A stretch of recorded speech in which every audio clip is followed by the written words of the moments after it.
Hello friends, it's Dave here from SaveDex, bringing to you a review of Shady Part of Me.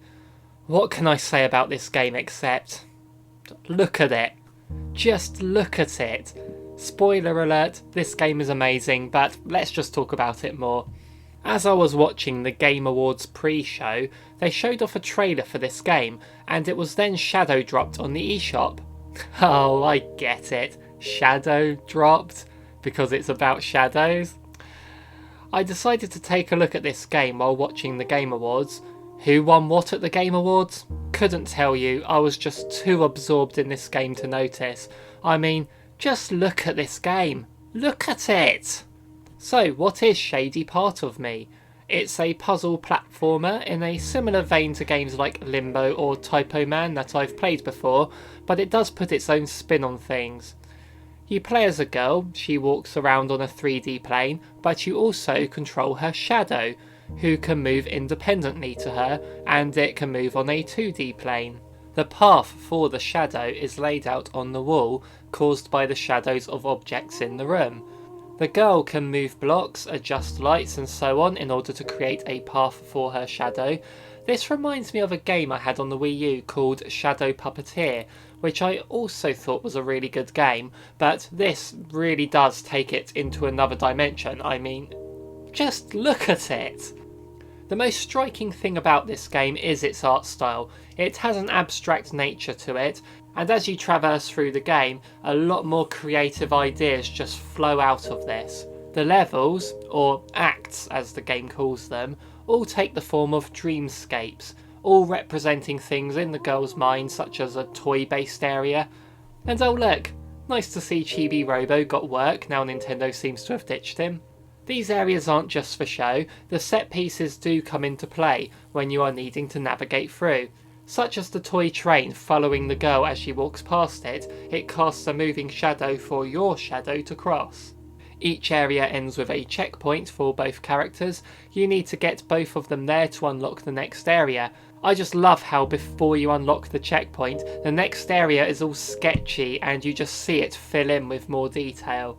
The surreal landscapes presented in this game kept me engaged and mesmerised, and there was always something to admire.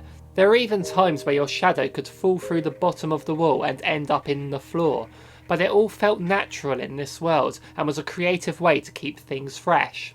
The use of text was very effective too, from the words flip-flop coming from your feet as you walk, to seeing text on things around the room. Seeing how the girl feels about the world she's in adds a lot of insight and character, and the characterisation is done really well. It has an emotional character story that really adds a lot to the experience. There are also some outstanding lighting effects which are important to the gameplay. The shadow can only exist in the light, but the girl can only be in the dark. If the girl finds herself in the light, she cannot progress.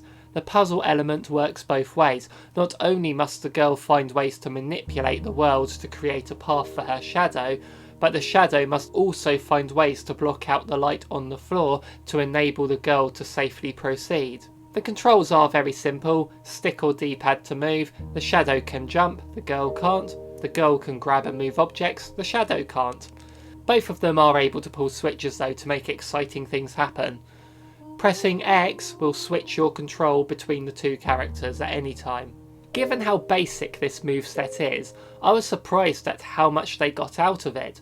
From beginning to end, the game kept on throwing new challenges, new surprises and new types of puzzles at me. Even when I encountered puzzles that I solved very quickly, it never felt boring and I still felt satisfaction from completing it. The majority of puzzles in this game I didn't have too much trouble with, but it did have its fair share of noodle scratchers. Although when I did struggle with one, it didn't take me any more than a few minutes to work it out.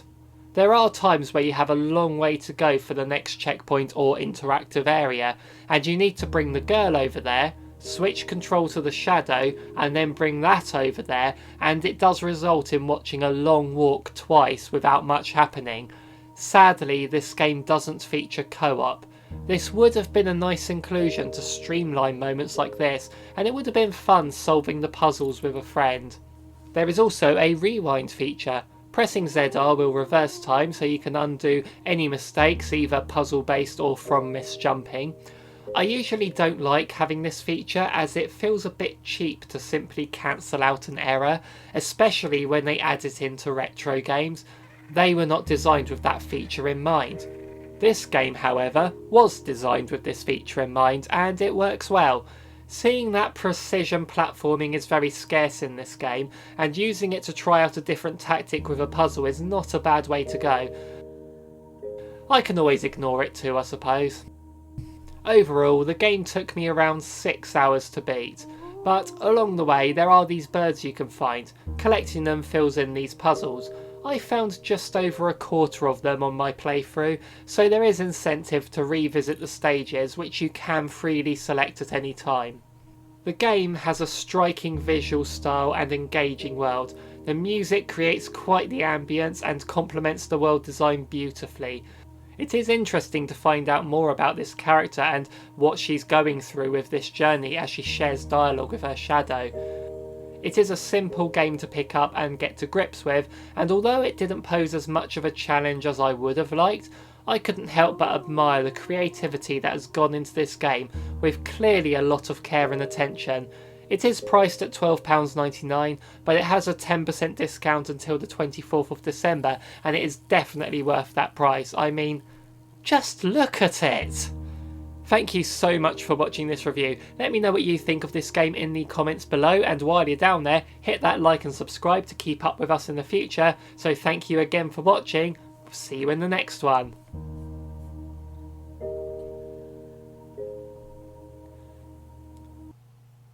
Seriously, just look at it!